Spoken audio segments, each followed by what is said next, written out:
Hey everyone, welcome back to my channel.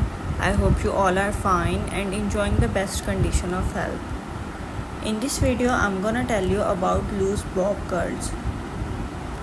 Loose bob curls are a stylish and versatile hairstyle that can add volume and texture to your hair.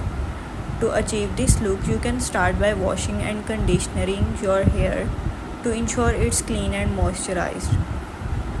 Then apply a heat protectant spray to prevent damage from heat styling tools. Next, use a curling iron with a barrel size that matches the desired curl size for your bob length.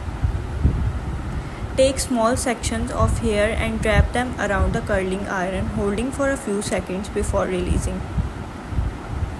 Repeat this process throughout your hair, focusing on creating loose curl.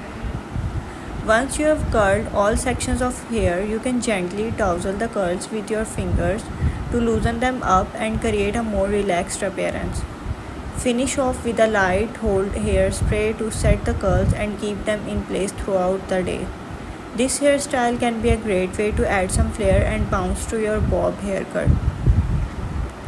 So guys, let's end the video here. If you like my video, please like and subscribe my channel and don't forget to press the bell icon. Thank you.